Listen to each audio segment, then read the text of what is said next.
What does it mean to help someone find their true azimuth rather than true north, and how do you guide them to discover it? Well, that's a great question. When I first founded my business, I was really tempted to call it True North Coaching, right? Because we think here's the direction you want to go.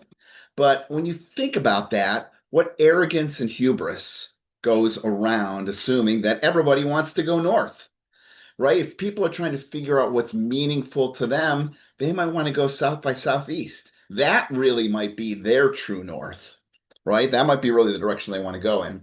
And so as I talked about it, I used to work for Outward Bound, and one of the things, if you're out hiking, it's less so now. People aren't aware of this because we have these electronic digital compasses now, but way back when you used a real compass, you had to adjust the compass because it didn't really point north. It pointed towards magnetic north.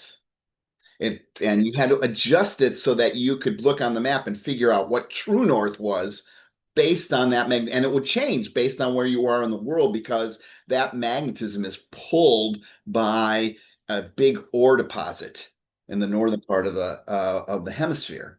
And so, when I thought about the name for my company and the business, True Azimuth really fit because what I invite people to do and what I think is important to do as you're trying to develop your life and be focused on where you want to go is to not just think about what's important to you, but all the magnetic pulls in your life, your church, your family, your culture, your group, your education, all of those have pulls for you to go to a certain way.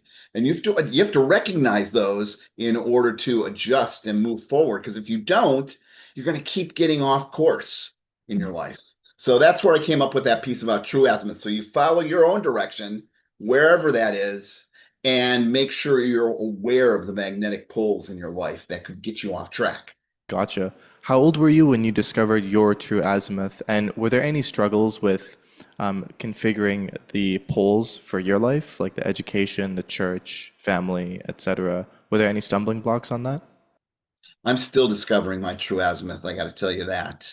And it'd be nice to say it's a one and done process, but certain events come up that just shake you to your core on what you're doing, right? I mean, I was raised Catholic and very rigorous around those Catholic values and principles.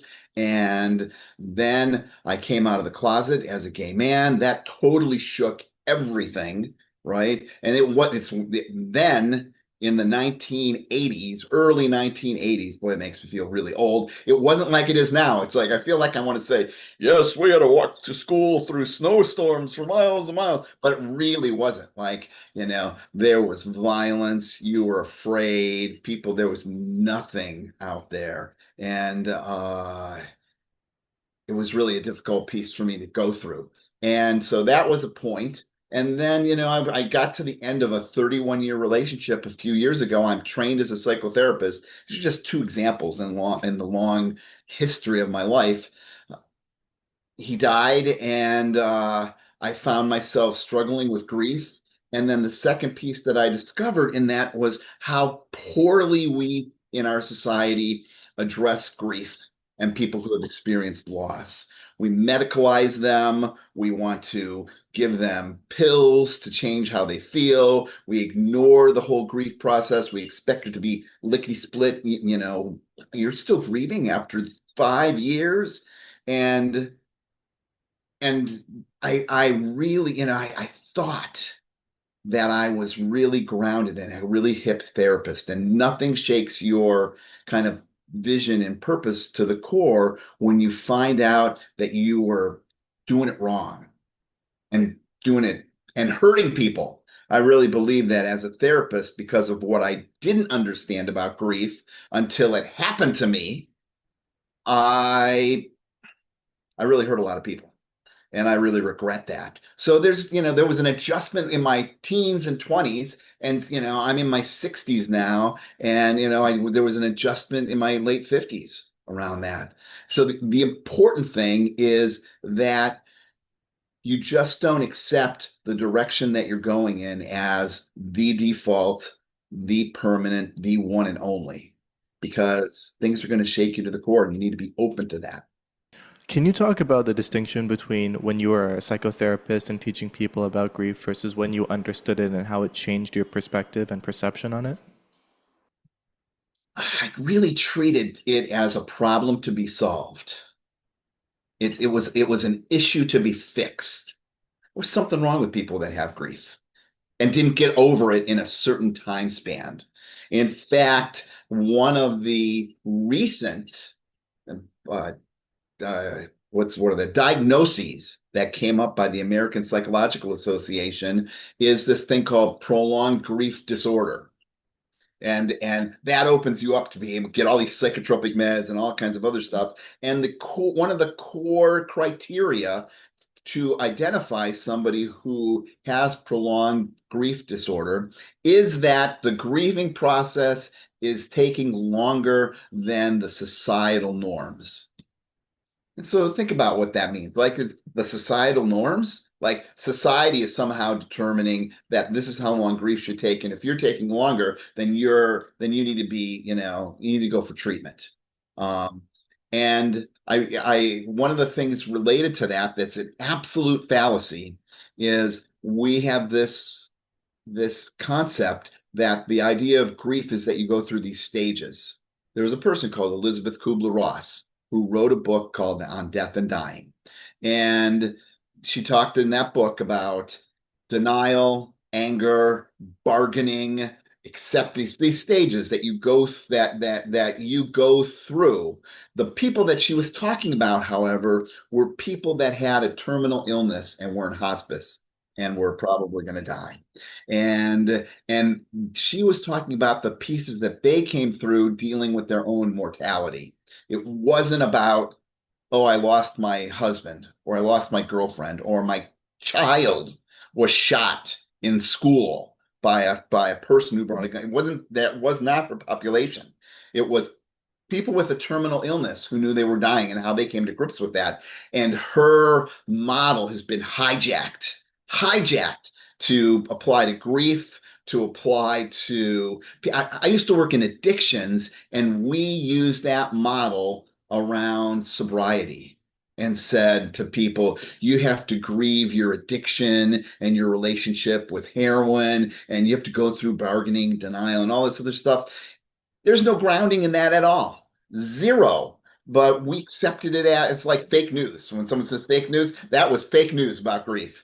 And I really pushed people around those things and really I think, hurt a lot of people because I treated them like they were sick or there was something wrong with them. There is nothing wrong with grief at all. And if you're and how do you turn to somebody who, and this is not about me, what do you turn to somebody whose kid was shot at some horrendous school massacre and say, "Oh, you got 2 years to get together." That person's never, if that person ever gets it together, that's a miracle, right? Imagine losing a child, right? And they're like, well, you got to go through these stages of grief, and it, it's a horrible thing to do to folks. And we need to embrace it in our society. We don't like those dark emotions. We like to medicalize them, treat them, take some pills, don't talk about them. Was your experience in understanding this a moment? What did it just happen as soon as you encountered grief, or was it also a process of experiencing it and then understanding it and then applying it to your own life? It has been an evolutionary process like all these other pieces. The and so I've written now 3 or 4 books on grief. And with lack of a better name, where my husband died right before COVID hit. And then COVID hit. Literally like a month and a half later. And everybody was on lockdown. So I was all alone. And it was the first book I wrote was about that whole process and then discovering, oh my gosh, these things that I've done are horrible and grief's not a problem to be solved. Grief's a good thing. We actually should, if somebody's grieving, we should go up to them and say, congratulations, not I'm sorry for your loss. because we should congratulate them for living their life in such a way that they open their heart, open their soul, and now they're wounded. That's an important piece to that we don't recognize. We're just like, oh, I'm sorry, get over it. I wrote a follow-up book about 3 years later that's called 3 Years Later. And very clever. And I talked about the shifting and difficulties around that. And then I just wrote a book. Where is it? In my big pile of stuff. This is my most recent book, 5 years later. Come as you are 5 years later. And this one talks about falling in love after grief because you think you get it together. You could have it together after 5 years. And I thought I had it together, and I was very sloppy about it and was not attentive. I was not aware of my emotions, and I wasn't meditating. Meditating is a strong practice, a foundational practice for me. And I got caught off guard and fell in love. And then all this grief came up, not grief about losing Brian, but grief about having loss again. Like, well, what happened if this person leaves me? Oh my God, it's like burning your hands on a stove, and then you're cooking again, and you see the hot burner, and you're flipping out about it because you already burnt your hands once, and so you have trouble cooking because that burner is emanating heat. And I didn't even anticipate that was a potential issue. Can we talk more about falling in love after grief? Because it's something that I feel not many people have experience with and understand. Is there an aspect of, apologies if this is offensive, but like cheating on your partner in that way? Is there an aspect like what is that like? There can be. There can be. If there wasn't for me. There wasn't for me. I really have had a challenge in connecting with people because Brian and I were in this monogamous relationship for 31 years. And so you get used to that, even, on the level of like sexual fantasies, like I would think of him because we were connected. So it wasn't like, a type, like somebody might be looking at porn and being like, oh, I like these women or these men or this type of activity really turns me on. It was this human being that I had been with for 31 years and had a monogamous, successful, sexually active relationship that's gone. It was like imprinted in my head somehow. It was really, really challenging to get that. And that actually felt strange, like I'd be with another person and be thinking of Brian in order to achieve some sort of sexual satisfaction. In order to come, I didn't think about him. Um, and so interestingly enough, when I met Peter, that didn't happen. I really fell in love. We live in this, what happened for me, and this is in addition to grief, we live in this kind of, I don't know, TikTok 30-second swipe to the right, swipe to the left kind of world where we objectify other people. You get on Tinder, bing, bing, bing, bing, bing, bing. It it turns into this, it turns people into these superficial entities in your life. And so what happened to me, and I think this is possible that it could happen even if you've not experienced grief. What happened to me was that I just started pushing people further and further away from who I was. And not out of fear, not on purpose, but the mechanism of how people meet and engage with each other is this, you know, flip superficial thing on your phone. And that I think makes genuine relationships difficult. So when this thing happened with Peter, it blew me out of the water because I wasn't looking for it. He was just another swipe on the dating app. Well, I was like, yes, yes, yes, yes, yes, and then boom, you have this connection, and then you're, wow, what's happening? Fascinating. So you did have to use the dating apps to find, not didn't have, but you ended up finding Peter on the dating apps, even though you're Yes. so just you don't like the dating apps, you find them completely superficial. So what is that irony? It is really strange, right? It's like being on a desert island and you hate coconuts, and all that's available on the desert island is coconuts, right?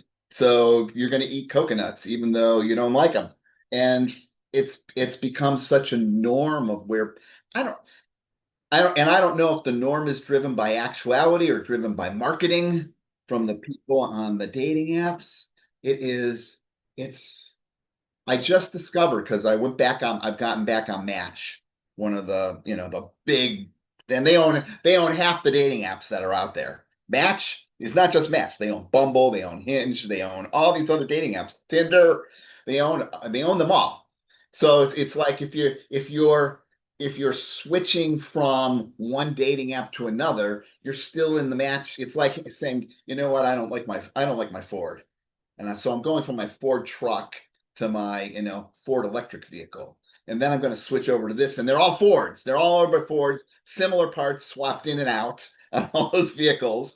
And what I discovered, and they have these different subscriber levels. What I discovered is that most of the people on Match are not even subscribers. You see all these people, and when you like them, Match is like these people, swipe to this, get that's what you need to do. Send out more likes, send out more likes. Well, when you do that, you're becoming Match's bait because they take you to the not that's not all these non you don't know whether someone's a subscriber or not. You swipe that you like Mary, and then Mary gets a message that says somebody likes you. Somebody really, really likes you, and somebody went to your profile again and look, Mary, you're missing out. Mary, you're missing out. It's all used as bait and marketing for Match to get more subscribers.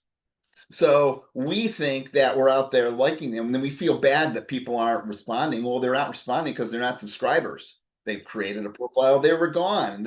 There's no real way unless you pay the premium to know whether somebody was a subscriber. Well, I paid the premium and I was shocked. I was shocked to see within where I live, within a 200-mile radius, that, and I did both like gay and straight just because I wanted to just see this and see what it was. There was like in 200-mile radius, which includes Boston and New York City, like doesn't get any bigger than that, right? I mean, and there was like 200 gay men that were subscribers within that whole radius. Of course, heterosexuals, I switched my profile and I said I was a man interested in women because I wanted to see what that was. And I pulled out a couple thousand profiles. That's not a lot because there's a lot more straight people on Match than gay people. And so that's when you think about that, that's like a really small amount. And all the rest of your behavior on there, which makes you feel bad because you're thinking, nobody likes me, no one's responding, I got to like more people, swipe, swipe, swipe, swipe, swipe, is being used by Match to make more money.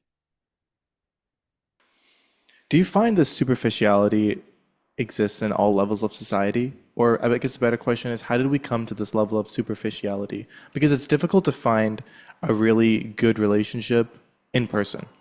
And spending 31 years with somebody is almost unheard of now because again, you have this superficial sense of you objectify them.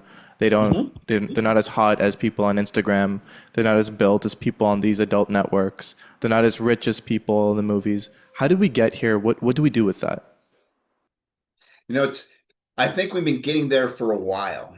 There is a PBS. I don't know if it was developed in the UK. This is a well worth it. Like if you're like it's a rainy weekend and I've got 4 hours to spend. There is a documentary called The Century of the Self. I'll say it again, Century of the Self. You can find it on YouTube, hours and hours on end of this really, really great video. And it talks about how things shifted from the 1930 onwards. After the wars, how things shifted. For example, it's just one example. Everybody used to really wear brown clothes. It was just basic clothes. There was no sense of me or who we were or how we were. When they first started coming out with automobiles, there was a one size fits all. Henry Ford said you can have it was something like you can have the Model T in any color you want as long as it's black. That was it. That's how it was. And so what they discovered, and the roots of this are in Jungian psychology, Sigmund Freud, all those kind of pieces that you maybe have heard in college or psychology courses or even online. And this idea of this self-identity. We didn't have this sense of a self-identity then. Now it's all fueled. You go to get a car today, it's all about identifying the car for you. It's a blue car. And it's not even like blue, the color of the car. It's like, aqua indigo Bahamian or something like that, the colors that are described on the car. It's blue. My brother bought a Jeep when he was still alive, and it was specifically crafted for him. And I remember the gleam in his eye as he was talking about his Jeep, and he said, and it's the color, it's root beer. Yeah, like you mean brown? No, no, no, no, no. It's root beer. It's been crafted over time to tell us we have to have this kind of car, we have to have these kind of clothes, right? I mean, look at you've got a certain hairstyle you've got, right? I saw you had a tattoo when you moved around. I mean, that's a piece that's driven by individuality. And that piece is also then saying, well, the psychology behind that is once I get that car, then I'll be happy. Once I get that house, then I'll be happy. The grass is always greener, always greener. And so we've gotten to this place where we have houses filled with all kinds of stuff that we don't need, single hot dog cookers because that's the important thing for Christmas, quesadilla makers because that's the thing you have. And it's just overflowing with things. And we think that those things are going to make us happy. And ultimately, they don't. Because, and if you think, oh, wait a minute, I don't know if that's true. If things and money made us happy, then rich and famous people wouldn't kill themselves. Rich and famous people kill themselves all the time. Like who can be any more happier than Michael Jackson? Right? I mean, but see what happens is that the grass is greener. So no matter where you go, there's this thing in psychology where it talks about like this newness phenomenon. Like you get a car, and if you feel like, oh, you feels really great, and then it's just my car. And you probably have this. I bet when you first got your car, you were like, no, if you have a car, you know, nobody can come in with muddy shoes, right? Or the first time you got some really nice clothes, you really took really great, really took care of it. It was really important. It was this, it was that. And now it's just whatever. There it sits, right? Because we become habituated to it. And then we're looking for the next fix, the next car, the next this, the next. And then that's the seeds of this swiping dating thing, right? How do you not have this hedonic adaptation to people? So, That's it. That's the word I was thinking. You hit it right on. You're right. how did you not have that after 31 years? What was different about your relationship and how did you maintain that with Brian? Well, you still have that hedonic attitude. The mistake that I think people get is they have this romanticized view of what a relationship is. They think they're going to be in love forever. And I'm going to tell you right now, that is absolutely not true. If you get married, if you're in love with somebody, you are not going to be in love with that person forever. You are going to fall out of love. And the only way you stay with that person is to fall back in love. You have to work at it. And it's funny. They think about this. People get a house and they do work on the house. They're constantly working on the house, upgrading the kitchen, fixing the roof, doing that. They have to get new windows in the house after 10 years. They're living in an apartment. They move in, they have this stuff, they have a couch in the apartment. They upgrade the couch, or they have somebody come in and clean the couch so that it's cleaner. So that they're always putting all this maintenance in on all of our other things. We do not do that in our relationships. We wait until the shit hits the fan in our relationships, and then we're like, okay, we got to go do that. It's like driving around a car and waiting till the engine blows and then saying, "Oh, I guess we should go get it fixed." Right? You get a car, you bring the car in for regular maintenance before there's even any problems. Oil changes, right? Rotate the tires. You anticipate winter and put winter tires on your car. People don't do that in relationships at all. They continue on with this expectation that it's going to be magic, and it's not. So more important than love in a relationship, and this is why Brian and I stayed together, is commitment. You have to be committed and it's easy to be committed when things are going smooth. It's easy. It's hard to be committed when things are shitty. And you have to be committed when things are shitty. You know, on this topic of relationships, I was talking about this with a girl I'm seeing, and I was basically talking to her about I never want to treat you as an expectation or an obligation because that's what people become when you're in a long-term relationship. And I remember that James Sexton on the Lex Friedman podcast was talking about it in relation to puppies, where you get a puppy and you love the puppy for the first year, but that love doesn't necessarily go away at year 10. You never look at your dog and say, "Oh, I wish I had a puppy." But for some reason, when you're in the first year of a relationship, everything is great. But year 7, you start looking at your partner with maybe not envy, but neglect. Maybe you're looking at other people, but you're trying to see different experiences. And there are never really any classes, any podcasts that I know of that talk about exactly how to stay in love, how to work on that, how to communicate with people, how to be committed in that way, how to deal with falling out of love, how to deal with urges to see other people, how to talk about those things. Because again, if we understand that those things are natural, desires are absolutely natural. We also understand that the greatest philosophies of all time have talked about how to control desires. Then in modernity, how do we not have any teachings or at least pathways to understand those things and mitigate them? There are not many, but I'm writing a book on it, and it's coming out in July, called Cleared for Love: The Co-Pilot's Guide to Relationships. You couldn't have even I couldn't even ask for a better introduction than that. That was just perfect. The I will give you the Scott's basic step method for what you need to do when you're in a relationship with someone if you want it to last. The first thing you have to say is not, where are we at? First thing you have to say is, what are we going to do when we fall out of love with each other? And to say, does that mean early on with your girlfriend, are we going to open the relationship up?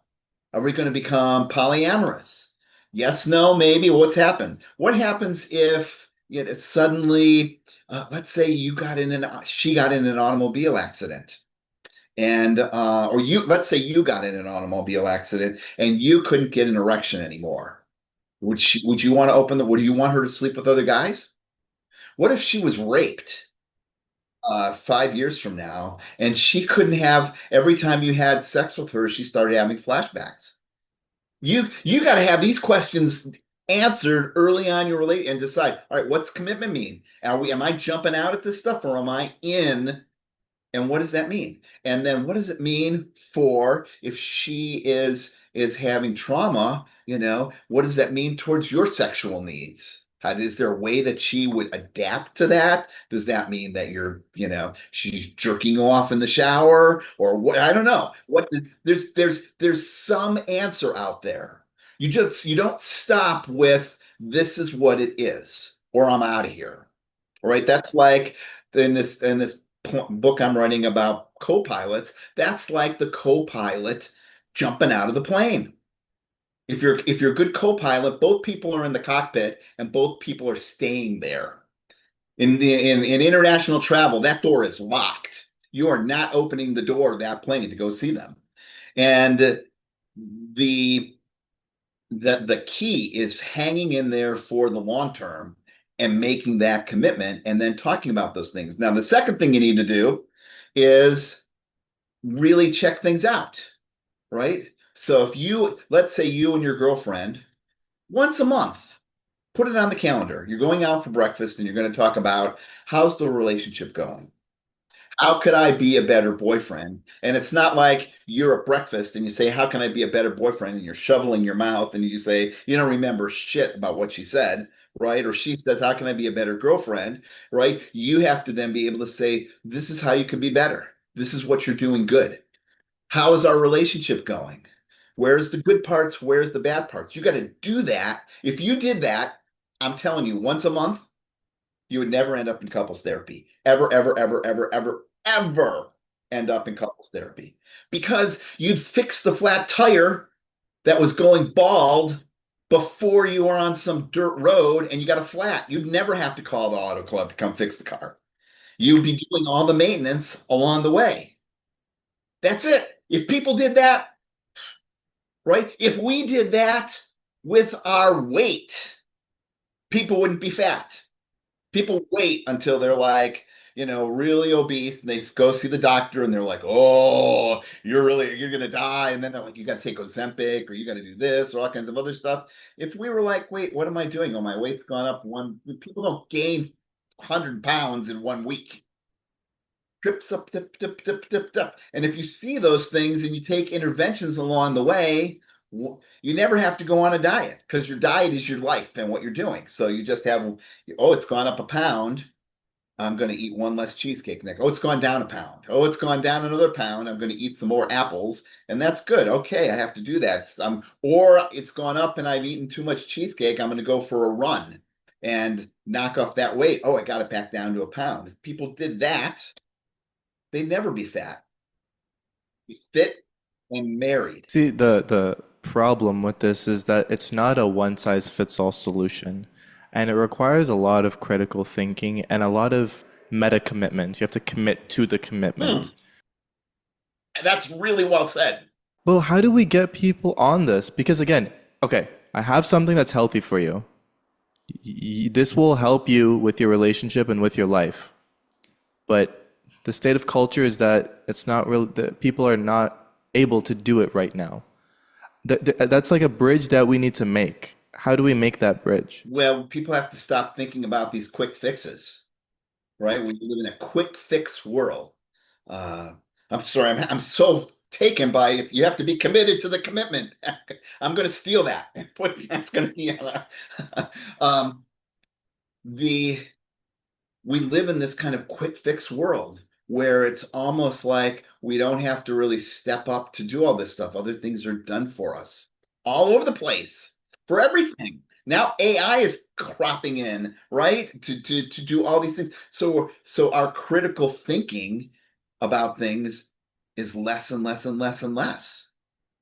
Even I've had this conversation with a friend, even just on a political level, right? I don't want to go too far down the politics trail. When I was in high school, I took a class on it was like public policy. It was critical thinking. It was this is what it means to learn about democracy and be a good citizen.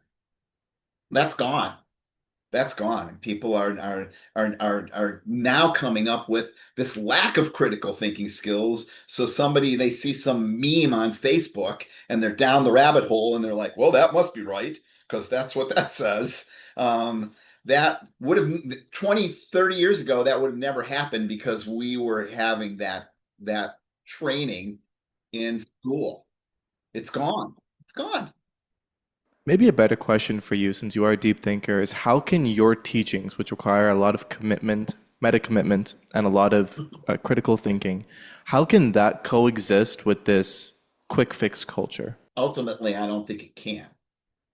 I think at some point, the culture is going to have, in almost an evolutionary sense, going to have to adapt to this to having more critical thinking, more deeper thinking. People are going to have to commit to relationships and commit to the commitment of those relationships to make them happen. Uh, it's as long as people think there's an easy way out, we're going to get, less and less folks that are interested in that. So one of the things you can do if you are not used to that type of stuff, meaning discomfort and challenge and committing to the commitment, is to start doing some things that require a commitment. It could be as simple as, you know what? I'm going to run a 5K by the end of the summer. I've never run a 5K before. I'm going to do it. And so you commit to doing that piece and making it happen.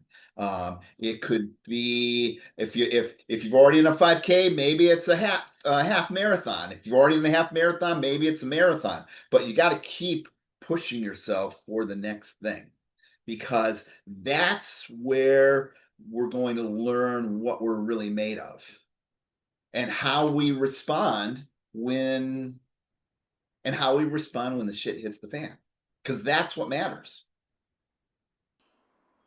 And a lot of the other things that you talk about in terms of meditation, psychedelics, and the soul are also very important to help people understand and cope with when shit hits the fan because life is difficult and shit's gonna hit the fan eventually. But if you have tools in your toolbox and you know how to use those tools, it gets easier.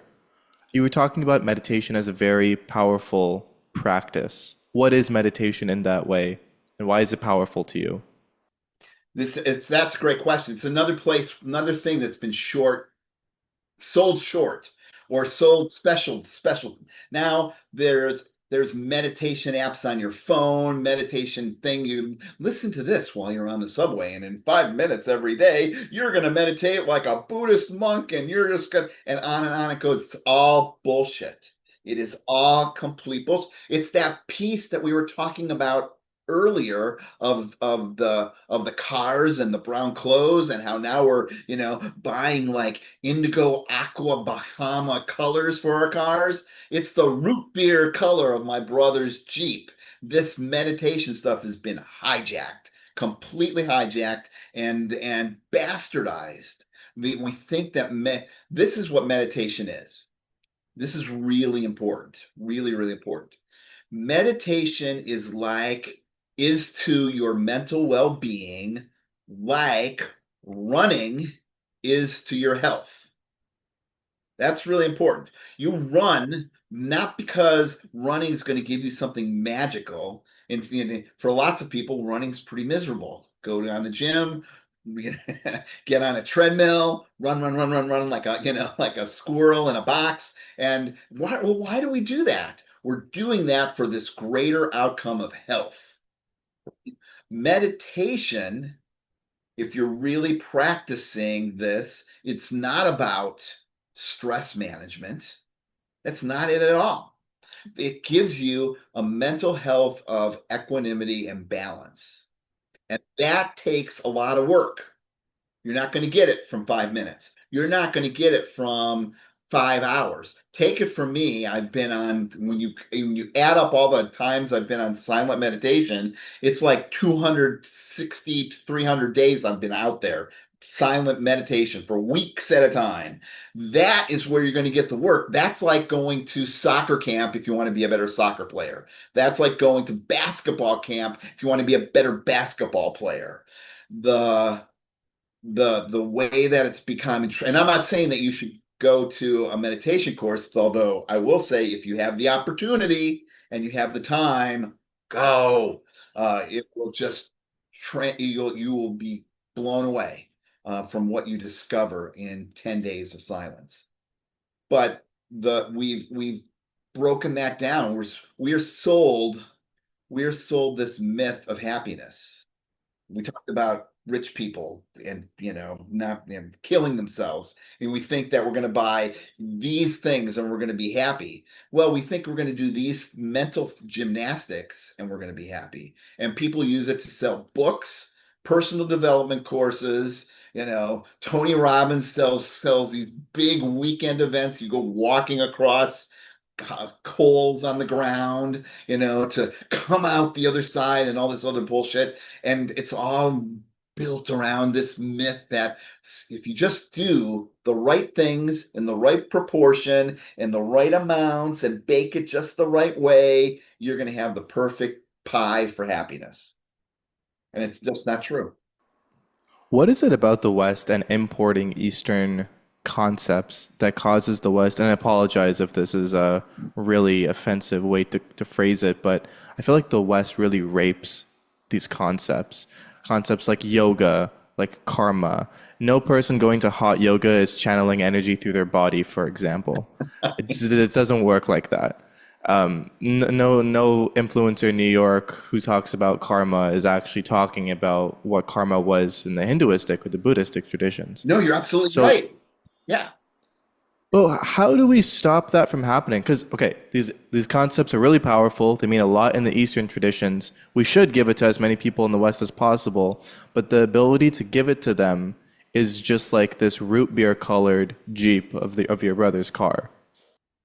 That is well said. It's a really difficult challenge. You think about what we respect and what we revere in the West compared to the East, right? If we saw if you were walking down the street and there was a Buddhist monk there in just his robes begging for food, most likely your response would be, get a job. That would be your response. Get a job. I'm not giving you any food. What are you gonna get? But in the East, that's treated with reverence.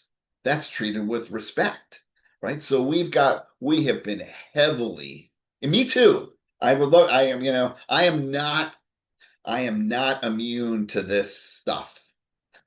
Me too.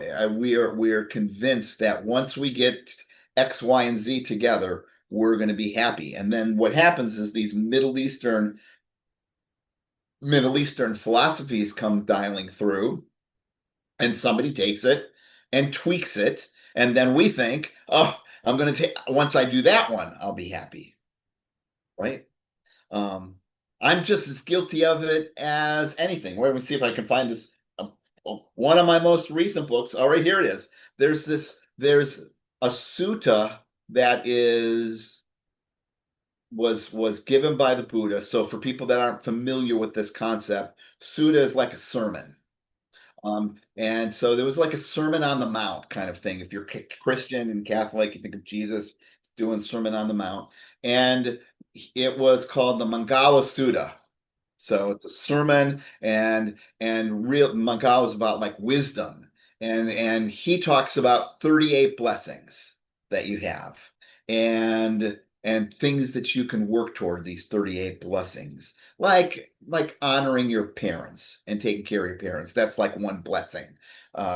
Surrounding yourself with the people that are going to help you be a better person. That's another blessing.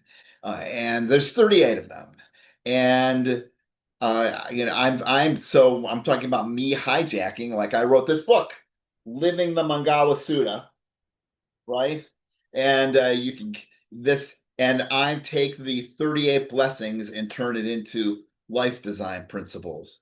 I'd like to think that I'm deeper than that, and then this is, and I hope my purpose in writing this book was to take something that was more ephemeral or not really grounded in something practical and bring it into real practical reality that somebody can do today to to practice the Mangala Sutta instead of just chanting it or instead of just reciting it.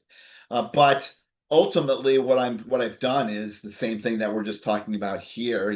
This is like hot yoga uh, that I've done as I moved from that traditional sense to something different. Um, except I'm not. I would disagree with this. I just want to interrupt you for a second. I don't think what you've done is like that hot yoga thing because you're talking about it from experience, and I guarantee the way that you wrote it, you're not talking about it in a way that bestows arrogance or being condescending like you know it all. I think you're talking with people rather than at people. That The was my problem in the goal. West, right? That was my Right. goal. And I can see that because I don't think that you would ever talk about a concept from what you said earlier. You're still in the process of discovering your true how do you say Azimuth. your true azimuth. So you would never bestow expert knowledge on anything like that if you don't have it. And I don't think you have it in that way. I don't think you want it, which Right, is that's right. interesting. I don't want it. And even when I do have it, I try not to give it out. Sure. Right? Because you understand the importance of everyone's journey. And that's a really interesting thing. And it gets back to grief, it gets back to relationships and the commitment to a commitment because people are not really committed to themselves anymore. And to understand, and it's interesting the way English is phrased, but our self is a word, but our space self capital S is not necessarily a term we're focused on or familiar with. But that's so important because we talk about the soul and we talk about the corporeal body, things that Eastern traditions talk about so much. Well, Western traditions, it's like you gotta go in the depths to find stuff like that. Right. Right. But having a relationship with the soul makes meditation, psychedelics, relationships, grief so much easier. How did you find out about the soul in that way? Was it something you were brought up with? Was it something that you encountered by yourself? And how do you appreciate your soul? Boy, that for me, one of the one of the pieces that I'm really working on is that, and this is going to sound really weird, that there is no soul, as in there is no me, there is no mind. From what I was brought up with was to build this statue of Scott and make sure it was really polished. And I have a Scott shrine room, not a real Scott shrine room, but I have a Scott shrine room. I bet you have everybody here has a shrine room of their self and their soul. It's a really nice polished image of how you want it to be. We praise it. We worship it. If anything transgresses it, we get upset. It's like it is well protected. This idea of me, mine, uh, this idea of I. And what I've really seen is that the people that are not grasping onto that idea of me and mine are much happier because that's where the roots of our pain come from, right? We just we build walls around that. Because we're giving ourselves a label of Scott or Ayush, and we don't need to give ourselves the label. Yeah, that's exactly right, right? Um, just look at it in the recent since COVID, all of the different pronouns that are floating out there, right? Like, and I'm not saying I'm not saying anything about pronouns. It's really fascinating that the attachment people have to the new pronouns. I had here's and real my Scott is my middle name. You introduced me as G. Scott. Gregory is my first name. And in the 80s, I had started going by Scott. And I have friends in the 80s that continue they've called me Gregory forever. Still to this day. So this one person, this is an actual true story. I'm not gonna tell you his name, called me Greg. I get Christmas cards. Now that's a pretty purposeful. It's not a slip. When you get a Christmas card that's written to Gregory Graham instead of Scott Graham, right? That's not a slip. So you person can't say, "Oh, I have trouble remembering," right? Because they should write it to Scott Graham and then call me Greg and say, "Oh, I'm sorry," right? My mom called me Greg occasionally, but I still got Christmas cards from her from Scott, and she wrote me a check at Christmas time and it was made out to Scott.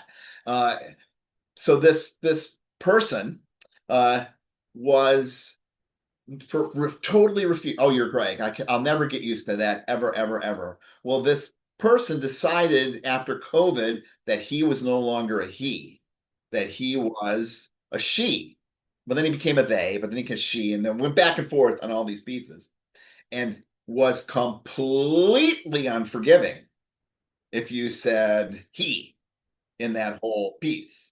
Uh, and it was very interesting because I'm like, well, I said, you've called me Greg for years, and I've been Scott for, I mean, it's been 35 years since I switched my name from Greg to Scott, and you're still calling me Greg. And boom, there was instant. Suddenly I was Scott all the time, right? But there, because there was this flip side of like, oh yeah, you called me out on it, and so yeah, I expect you to call me they, and because I'm so attached to that piece, now I'll call you Scott. But before that, no way, because my perception's more important than your wishes. Well, that's how politics is in general, but you do have other critiques of the LGBT community. Like, first of all, it's kind of a meta question about politics, but in critiquing the LGBT community and liberal politics, are you against it? Obviously, the answer is no, but I like asking these questions because it feels like people are so like zoned in with politics that any friction with what they believe or what they think is automatically you're on the other side. Absolutely, you're so right. Like it comes back to, remember, I was just talking about this image.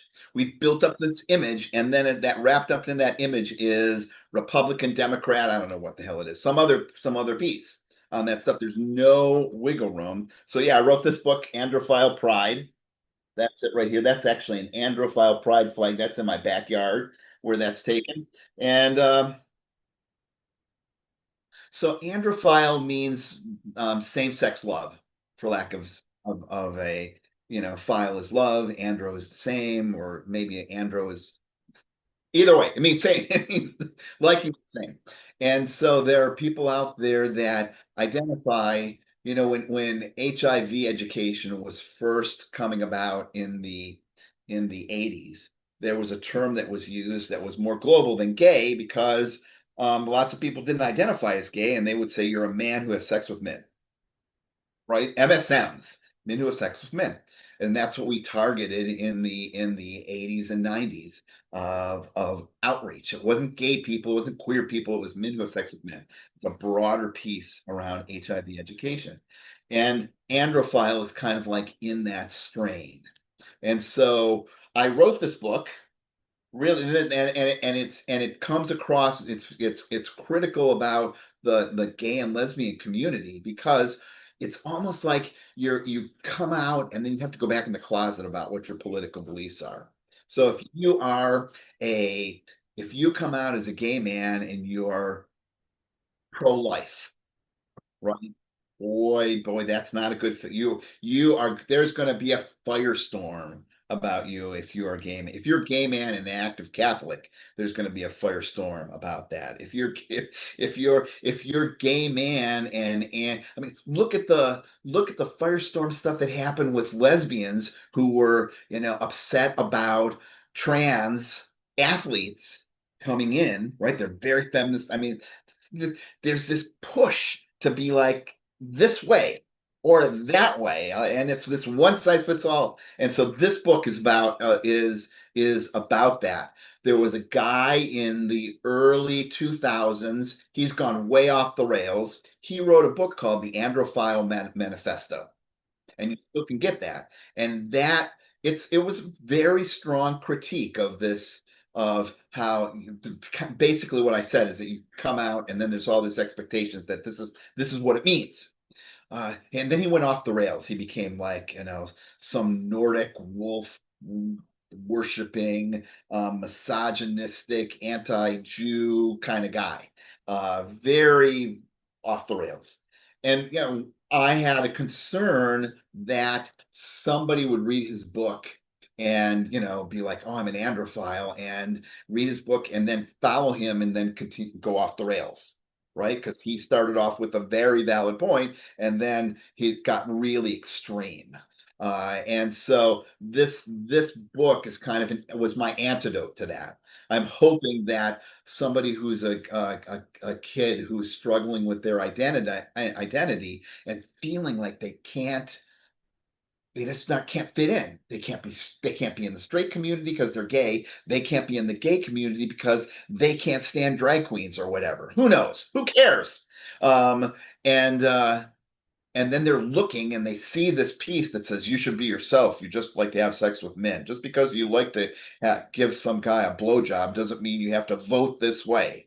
Um, and so I talk about that in this book, and then that's like the first half of the book, and then the conclusion around that is you have to walk to the beat of your own drum. And I specifically say, do not listen to the gay community because they're full of shit.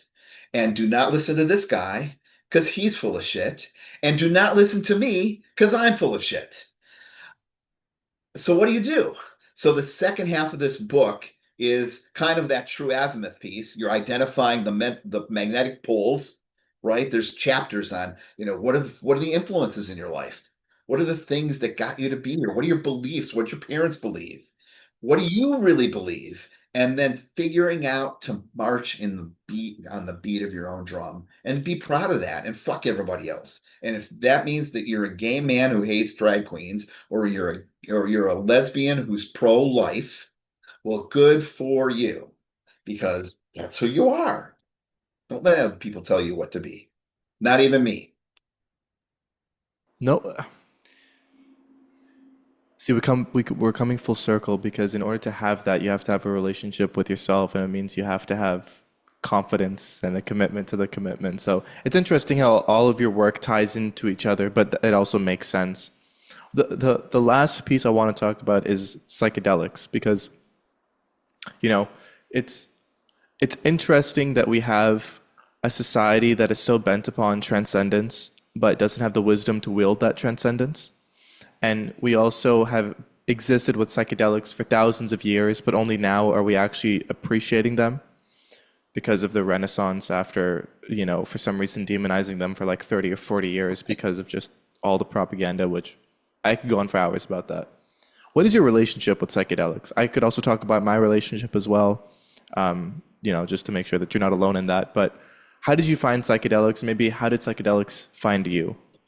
Uh, it's a great piece that you talk about that. I had played around with psychedelics when I was younger, but it was always in the recreational sense.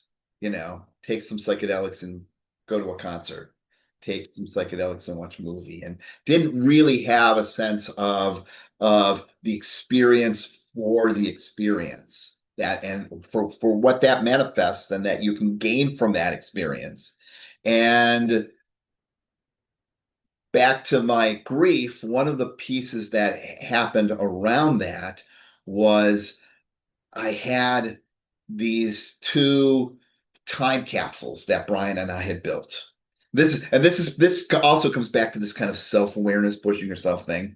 We had when we were together for 10 years, we were not it was at the actually at the start of the legalization of gay marriage. There was no gay marriage at our 10-year piece. And we wanted people to kind of recognize that. We wanted to recognize ourselves. And so when we were together for 10 years, this was 1998, we put together, we had a big party to recognize our 10 years. There was actually an article in the newspaper that, wow, gay people could stay together for 10 years. We put together these time capsules. And and in the time capsule, it started off small. This is very much like me. It started off small, and then it grew from this little case. It was like probably the size of a shoebox, and it grew to a 5-gallon Home Depot bucket of stuff. It's a lot of stuff, right? Pictures, like there's no digital shit in this stuff. It was like all stuff that was like pictures, newspapers, magazines, candy wrappers, menus, checks, all that stuff was in there. But the thing that was in there, the that weighed the heaviest on my heart was these letters to the future that we plan to open at our 50th anniversary. So 40 years down the road from there. And it's interesting. So everybody wrote letters. They were unsigned. They went in there. My parents, my brother, my sister, things, and we had no idea. Nobody wrote. We had nobody write anything on it. We didn't know which one. They're all blank envelopes with individual letters in there. And in addition to that, Brian and I both wrote letters. I wrote a letter to Brian. He wrote a letter to me. I wrote a letter to my future Scott, and he wrote a letter to his future Brian that were in there. We repeated this process at our 25th anniversary, put letters in there again, and again, another four letters. A letter from me to Brian, a letter from Brian to me, a letter from me to myself, and a letter from Brian to himself. Those eight letters were like dynamite. Like not dynamite, like dynamite great. They were like, and I couldn't open the time capsule. And it was only through taking MDMA that I was able to open the time capsules and go through that process. And it transformed me going through that. I would not have been able to open those time capsules without the MDMA. MDMA, for people that don't know what that is, it's not a psychedelic that where you see colors and bubbles or whatever. It just makes you feel really loving, which is why it's such a powerful tool for people that have PTSD because they can't talk about their trauma without falling apart. Right? They can't even bring it up. There's so much trauma. Imagine a soldier seeing their buddy's leg explode and the raw and that raw data being in there haunting them. MDMA kind of bubble wraps you so you can go into that process. That's an oversimplification. But the other thing that it does is that you suddenly experience the memories and the stuff that's there with a different emotion. So it's like paradoxical how it gets paired over because you're used to thinking, you're used to remembering them with one soundtrack, and now you're suddenly experiencing them with another soundtrack. And that has a shift also. And so that had a big shift on me, which then opened the door to wanting to experiment with psychedelics, mushrooms specifically, and wanting to see where that would take me and open up. And followed intentions, created a landscape around that so that I had a meaningful experience from those psychedelics. So there was no music, no this, we were out in nature, right? It wasn't psychedelics as an add-on. The focus was here we are, we're going to take some psychedelics and we're not going to have other stuff going on because why would you do that? That would disrupt from what you were trying to learn and experiment, and let's see what then I can learn and teach from that. And that had a huge impact on me, and was transformative. One person, one one person who I wrote a poem about this and put it up on the internet. And I was on some psychedelic show, and he was like, "You really hit it for me." He said it was because the word that I used was present moment porn. And I was surrounded suddenly by present moment porn. It was so being in the present moment was so engaging and just dripping with um, focus that even a focus that I would have gotten on like a long-term meditation course. I think the meditation work that I did that really played into that because I was able to have a lot of equanimity around the stuff that would come up and kind of surf those pieces because I built that skill from meditation. I was able to surf those things when they came up for psychedelics.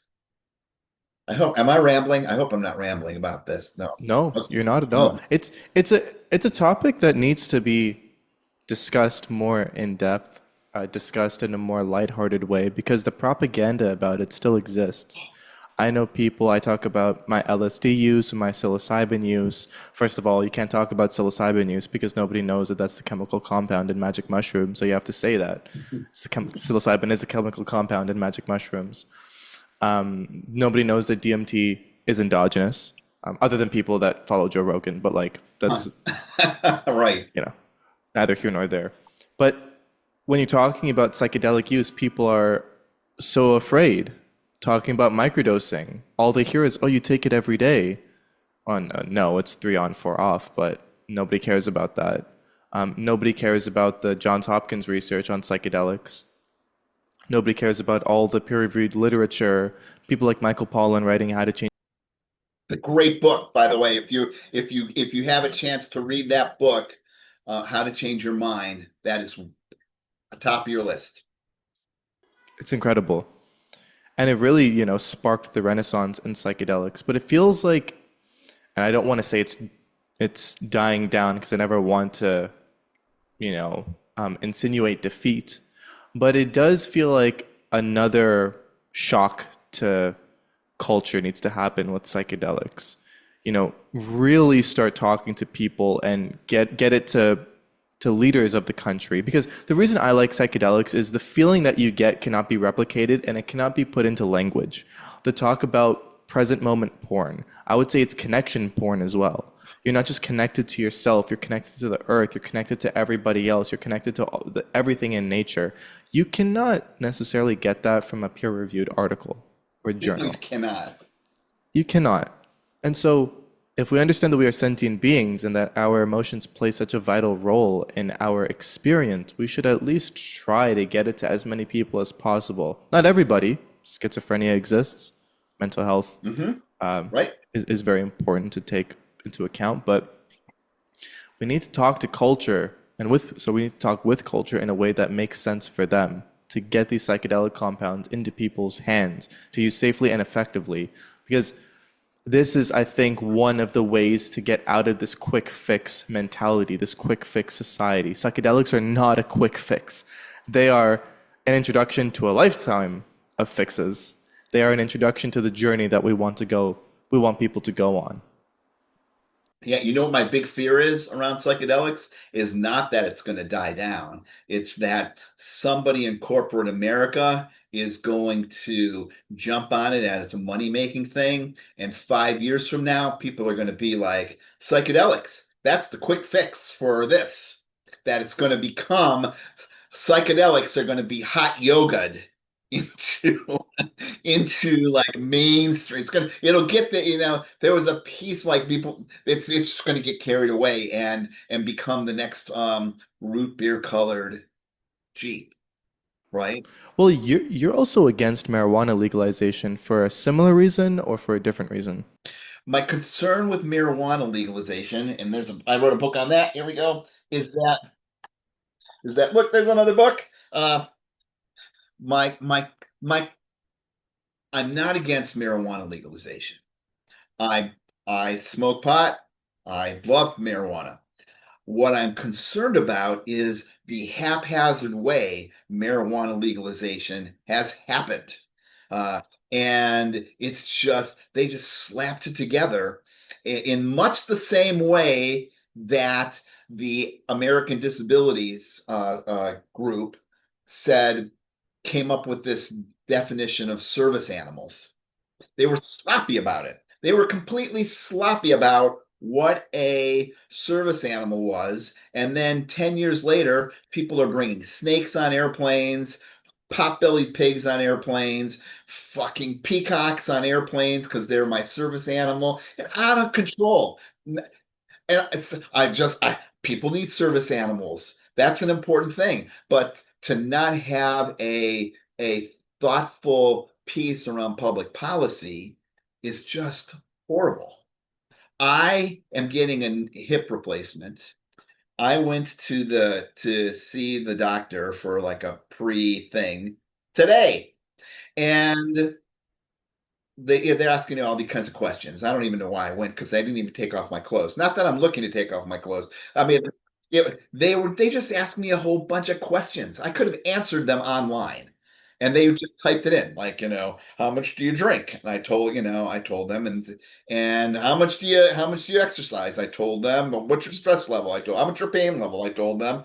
But one of the things that they didn't even ask about was marijuana use. And I said, didn't you want to know about my marijuana use? I made up an answer just because I said, yeah, I'm doing 1 milligram an hour and I take 5 milligrams in the evening and I'm doing tincture. And that's what I do. I do 1 drop an hour and then I could help with the pain. And then I looked at him and said, is that good or bad? And he looked at me like a deer in the headlights, like he was in a coma. Has no idea. No idea. He- If I said I was taking a shot of vodka every hour, to feel good, or 5 beers a day to help with my pain, I would be getting a referral to rehab on that piece. They don't know, and so but in order to know, what we need to have is some sort of standardization. There is, oh, here we go. What there is, I'm in America. I'm flipped upside down. People are going to think all I do is eat tortilla chips. There is more information on this bag of tortilla chips than there is on a single marijuana product. What we need on marijuana products is that's what we need on marijuana products. There needs to be some sort of cross. It's even worse in Vermont because in Vermont they wanted to say, we'll all of our Vermont. The only thing they cared about in Vermont was that our Vermont marijuana products were grown and manufactured in Vermont. That's just stupid. And so you don't know what you're getting when you go to the marijuana store in Vermont. You get whatever it is. There needs to be a consistent labeling system that tells you how much marijuana is in there, so that you don't have to say go slow and go low, or go low and go slow, or whatever it is, which is stupid, right? Can you imagine if people said that about alcohol? Here, drink some tequila. Just make sure you go low and go slow, right? What does that mean? Uh, we know that generally speaking, I know this is a drug counselor, people are taught this who drink too much or get a DWI. One shot of vodka or one shot of hard liquor equals one beer, which equals one glass of wine. Generally speaking, they're interchangeable in terms of the alcoholic content or the impact on your system. We know that it takes about an hour to metabolize a beer or shot or wine in that piece. It's a common piece. People know, okay, well, if you walk into your doctor and say, I'm doing 4 beers a night, they're going to be bing, bing, bing, bing, bing. We can't even do that with marijuana because we have no idea what the hell the quantities are. You have to figure out the quantities, and the quantities will inform people around use, and then we can go from there. But that's the main piece that I'm talking about. It was just rapidly passed and passed with a medicalization model, right? If you want to go if you want to get your groceries, where do you go? The grocery what? If you want to go to, if you want to get drugs, like, like farm, not drug, not psilocybin, but, yeah, on average, where do you go? The drug what? If you want to go get liquor, where do you go? The liquor what? If you want to get marijuana, where do you go? The marijuana. In the United States, people call it dispensaries. It's all over the place in the United States as it gets put out. There's this medication words that are used, and even in Canada, was on a guy's show, and he was like, "Get dispensary." We call it dispensaries in Canada, dispensaries in America. We get servings in America for everything except marijuana, and then it's a dose. And so my concern on that is that this medicalization is going to end up spilling over into like entitled marijuana use all over the place. And I'm not saying like marijuana, like I have a legitimate medical issue and I need to do it. But it just becomes, if somebody said, you know what, I'm nervous. This could happen. Someone could say I'm nervous about my PowerPoint presentation, or I have social anxiety, so I need to microdose marijuana. throughout the day to get through my day of work. Um, Somebody wouldn't say, if someone came up and said, you know what, I really have a hard time with people, and I understand this because there are times that I want to do this. Uh, they say, you know what, I really need to I really need to microdose gin to get through the day. I can't get through a good day unless I'm microdosing vodka because that will help me get through the day. My concern is that the medicalization is going to open it up, just like all these people bringing peacocks on airlines. And we're going to have people who are, I don't know, operating buses and microdosing and being stoned. Became, how do we know? Because we don't even have an accurate whatever. Um, so I'm not against legalization. I would be sad if it was gone.